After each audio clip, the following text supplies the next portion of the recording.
I'm going to share with you the science that is so new, it is not yet in the textbooks. It is the science that you and I and our children will use to solve the problems that we're leaving in the world today. It's a very different way of thinking about things. I'm going to tell you, there is a language. There is a language that lives in every human that walks this earth. It's a language of no words. It's a language that was lost to Western traditions 1,700 years ago. We're going to learn how to use this language to speak to the divine matrix. Every one of you is speaking to this field every day. The question is, do you know what you're saying to the field? We ask the question, who are we? What we know is that we're made of quantum energy. For 70 years, scientists have been telling us that we are little particles of quantum energy. And now we believe them. But now scientists say those little quantum particles can do miraculous things, amazing things. But the scientists say those miracles have nothing to do with your life. For example, quantum particles, we know, can exist as a physical particle, like this. It's a quantum particle. That particle can exist invisible. The particle is still there. It has just changed its form. Quantum particles can exist in one place in a moment in time. Quantum particles can exist in two places or many places at the same time, and they are always connected. They are always connected with one another.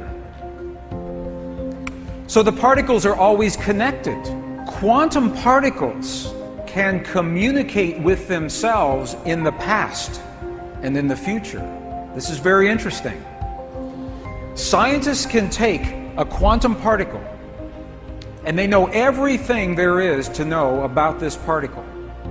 They know its rotation, its plus, its minus, its charge in the present. Now, they can take it into the future, and now this is the past, this is the future. They can change the particle in the present, and it changes the particle in the past, even though the past already happened. So the question is, we're made of those particles. So can we do what these particles can do? We're made of quantum particles. Are they showing us our limits, or are they showing us our possibility, our potential? Can we do everything that those particles can do? The answer is yes. But it's based on what we believe to be true. Not what we think in our minds, what we believe in our hearts. And that is a very subtle, very powerful difference. Not the mind, the heart. Consciousness is what holds these particles together. Consciousness organizes the particles into your body and into this world. Here's what scientists say to us about the way this world works. Scientists are telling us now that in this field, all possibilities already exist in the quantum energy, in the soup of quantum possibility. All possibilities already exist. In the quantum possibilities, you are already healed. Peace has already happened. Joy is already everywhere. All of the greatest suffering, all of the greatest peace already exists in the quantum possibilities. And here's what they say happens with you and me. That with our mind, we reach in to those possibilities. We imagine our healing. We imagine the peace. We imagine our perfect relationship. We imagine the abundance in our lives with our mind. And that's how we lock that possibility into place. And with our heart, we give that possibility life. We breathe life into the image of our mind through the feeling in our heart and make it real in our world. And I want to share with you the science of how this happens. We have to understand what a belief is. We talk about belief. What is a belief? Belief is the marriage. It is a union of thought and emotion. Thought and emotion. And now we have to define thought and emotion. This is an image from an ancient Sanskrit text. It shows the energy centers of the body, the chakras. They say that thought happens in the upper chakras, right here. This is thought. This is where we imagine the quantum possibility. The emotion happens in the creative center, in the lower chakras. This is emotion. And they say our emotions are only two: love, fear. So when we think a thought in our mind, we fuel that thought. We give our thought life through the love or the fear that we place into the thought. And when we do that, we create a feeling. And now we have a definition for feeling. Feeling is the union, the marriage of emotion and thought.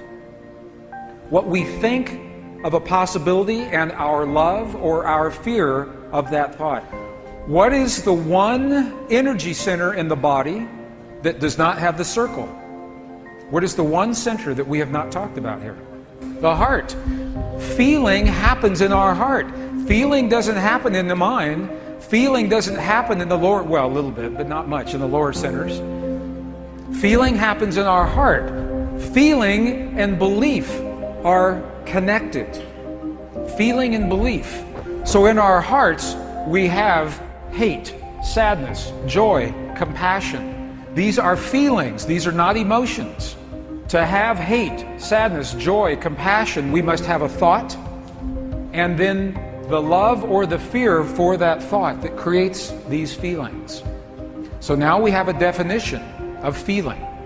So our belief translates the quantum possibilities that we imagine into the physical reality of our world. And I want to show you how. I want to show you how that happens. I don't want you just to believe me, to take my word. I want to show you the proof so your mind can see the proof. Belief is what translates those possibilities into the atoms of our world. The quantum possibility exists as waves only. But this world is made of atoms. So I think you're going to like what you're going to see. Do you remember a long time ago when I was in school, and maybe when you were in school, we were told that the atom looks like this. Looks like a little solar system. Long time ago, remember? And we were taught that the atom is made of things. A thing in the center and things that orbit, things that circulate. Okay? That's not what scientists believe today. Now the atom, they believe, looks like this. It looks like energy. The atom no longer looks like things. It looks like waves of energy rather than particles of things. Now this is very important. You're going to see why. I think you will like what you're going to see in just a moment. So the quantum atom is made of waves of energy rather than particles of things. And this is very important. This is very important. If you want to change an atom, you have to change the energy that the atom lives in. If you want to change the stuff, the physical stuff of our world, you must change the energy that stuff exists within. We're going slowly because something big is about to happen here. Einstein said this very well. Einstein actually said the field that connects everything together is what he called the governing agency of the particle. Einstein said the field is what determines how the atom behaves.